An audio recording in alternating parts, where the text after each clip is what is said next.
Previously on Maplstory the novel, Sacred Tears. Perhaps then you require a pilgrimage. Victorani, perhaps I will travel there, but first, I must pay a visit to my grandfather in Azwan. Excuse me, sir.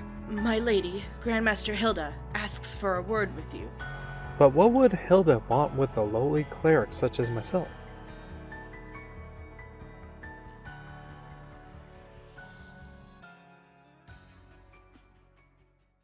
And now the continuation of Chapter 5, Part 3.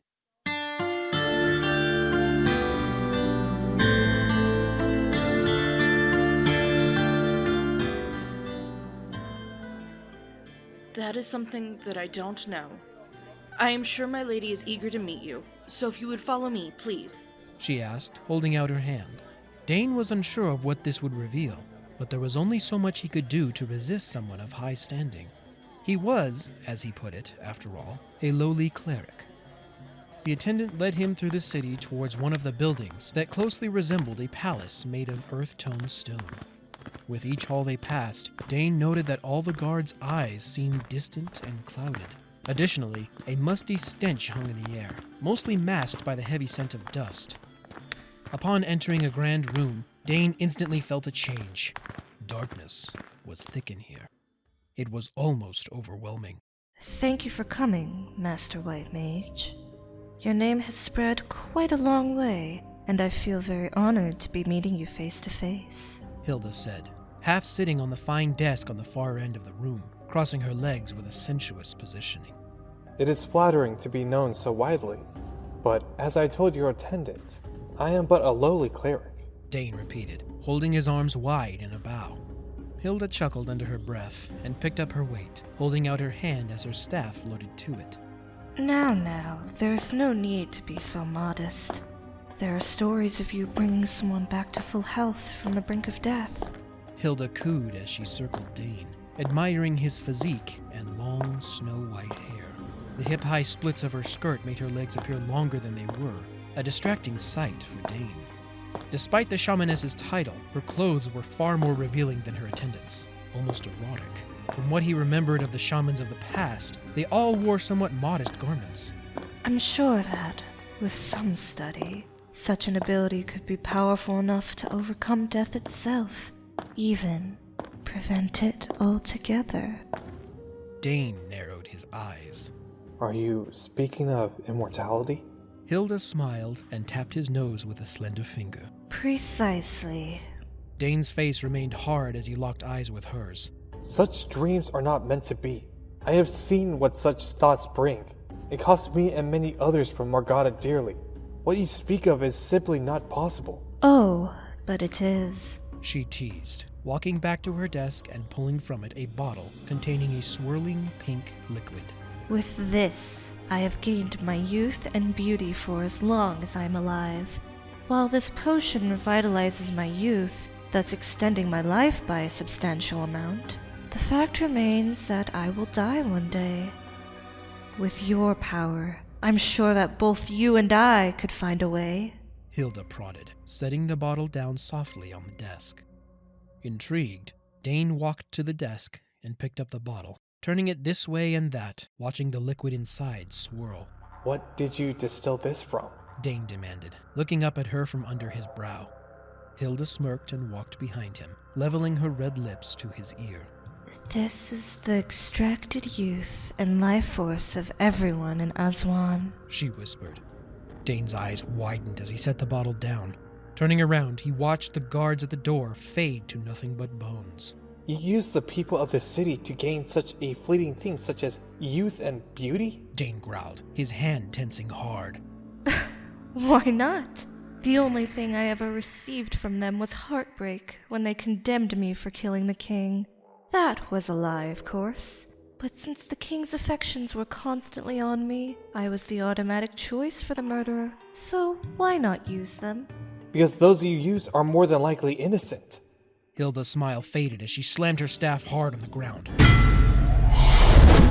Power spreading out from it and rushing past Dane. You don't understand. It isn't the people that betrayed me. It was the city. But since stone and earth have no life to use, its people are the next best thing! Dane growled, lowering his hands after using them to erect a barrier spell. What about Master Rusron? Dane demanded as Hilda laughed darkly. Him? That old man caught on to what I was planning in its infancy. But his duty to keep the power of Azwan in check grew after the unfortunate death of the other masters and grandmasters. He has been busy enough to stay out of my way. Dane felt his face grow hot as blood rushed to his cheeks. You witch! Dane growled, fire flaring to life within his hands. Hilda held her staff forward and summoned her pet, a dark creature with glowing white eyes and gold-decorated horns. Blackheart, be a dear and dispose of this pest for me. Hilda smiled. The creature growled, black flames licking at its lips as it charged. Dane crossed his arms, summoning a barrier, watching it crack under Blackheart's force.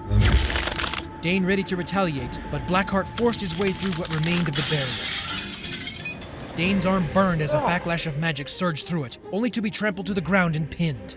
Dane grit his teeth, teleporting away and holding his hands forward. Fizzing electricity leapt from his palm, engulfing Blackheart. The ground shook as the thunder clapped, melting part of the floor and staining some with soot.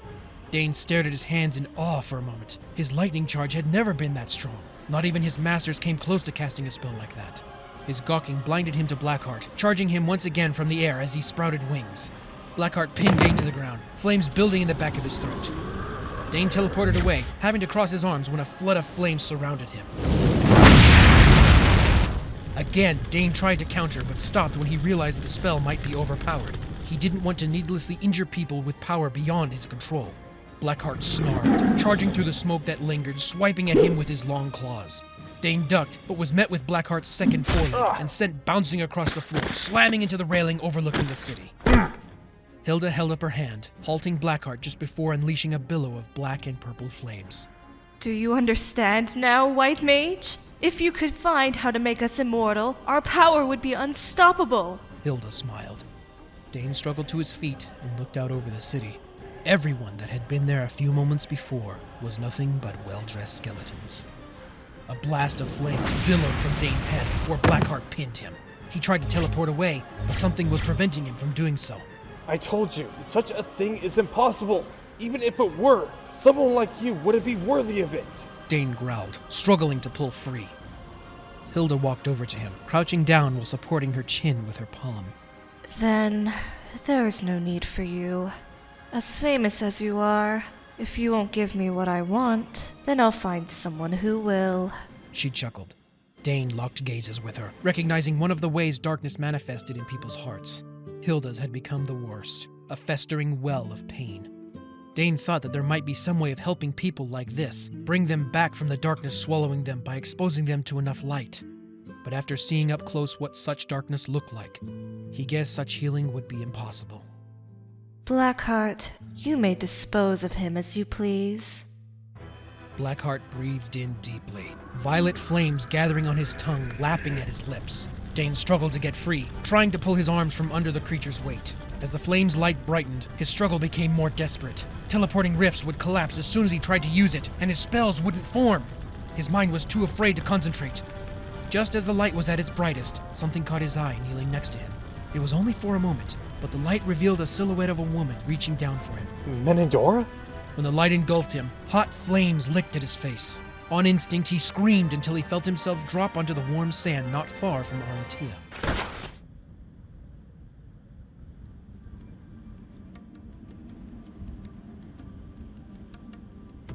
He bolted upright, looking all around, trying to gather his bearing. Who was it that reached for me? Was it indeed Menodora? As he went over the image in his mind, he began to see that it wasn't his beloved. Her hair was much too long and bright crimson, with a crown atop her head. Or could it be the presence that has been following me all this time? Grave implications began to come to mind when he thought it was the spirit of some girl he and Menodora had visited when she was alive. But that raised even more questions. Was this all because of the darkness within the world? What of his grandfather? What of Azwan? How did Hilda command enough power to control an entire city of the undead? All of it required further study. But first, I must procure a staff for myself. Dane scolded. He had been told numerous times by his masters and fellow clerics that it would be in his best interest to get a staff to focus his great power, but he never thought much of it. Hilda had shown him by merely summoning a creature that his magic would not be enough without said focus. Traveling to Arantia, he was reminded just how thankful he was for the presence that followed him. Because of that presence, he didn't become what Hilda had, a festering wound of pain. I must return to Azwan once I have a staff, He thought, turning his thoughts once again to his grandfather Vusran. If nothing else, he must rescue him. Facing Hilda's undead army would be a challenge if she became involved, so he would need to be swift and precise. He may be powerful, but even he had his limits. His limit would be facing Hilda alone, and he was sure that she wouldn't fight him alone. When your fires all die out, all you know just turns to ash, and your life goes slipping, spinning into doubt. Sunshine trapped inside your heart, cold and lost and in the dark. Looking back on all this, nobody was there. Nothing left to lose. Gotta find the you that's hidden deep